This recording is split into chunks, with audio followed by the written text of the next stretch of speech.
सोचिए जरा, करोड़ों साल पहले की धरती कैसी होगी।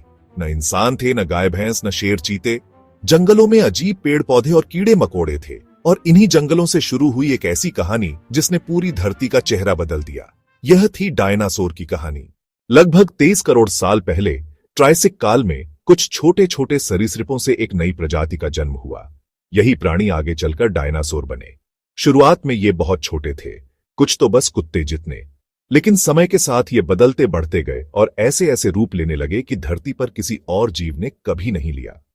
अब सवाल यह है कि इंसानों को डायनासोर के बारे में पहली बार कैसे पता चला। मजेदार बात यह है कि डायनासोर की असली पहचान से हजारों साल पहले लोग उनकी हड्डियों को देखकर अलग अलग धारणाएं बना लेते थे।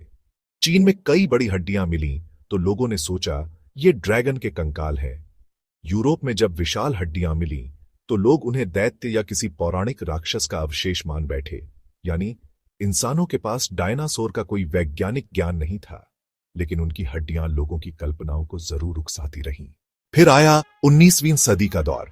सन 1824 में इंग्लैंड के विलियम बकलैंड नामक वैज्ञानिक ने पहली बार एक विशालकाय जबड़े की हड्डी का अध्ययन किया और उसे नाम दिया मेगालोसॉरस। यह था पहला डायनासोर जिसे विज्ञान ने आधिकारिक तौर पर पहचाना। कुछ साल बाद गिडियन मैंटेल नामक डॉक्टर ने इग्वानोडॉन नाम का दूसरा डायनासोर खोजा और 1844 में सर रिचर्ड ओवेन नामक वैज्ञानिक ने पहली बार डायनासोर शब्द गढ़ा। डायनासोर का मतलब है भयानक छिपकली। तो अब वैज्ञानिकों को साफ साफ पता चल चुका था कि ये हड्डियां किसी पौराणिक जीव की नहीं, बल्कि करोड़ों साल पहले धरती पर राज करने वाले असली जानवरों की है। अब चलते हैं उस दौर में जब डायनासोरों का साम्राज्य अपने चरम पर था। ट्रायसिक काल के बाद आया जुरासिक काल। यह वह समय था जब डायनासोरों ने धरती पर सचमुच राज करना शुरू किया। जुरासिक काल की धरती हरी भरी थी। बड़े बड़े पेड़, घने जंगल और विशाल मैदान, यही था इन प्राणियों का राज्य। इसी काल में प्रकट हुए कुछ अद्भुत दैत्याकार डायनासोर, जैसे ब्रैकियोसॉरस।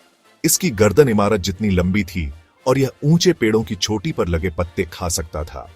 स्टेगोसॉरस नाम का डायनासोर भी इसी समय का था, जिसकी पीठ पर खड़े खड़े बड़े बड़े प्लेट जैसी हड्डियां होती थीं।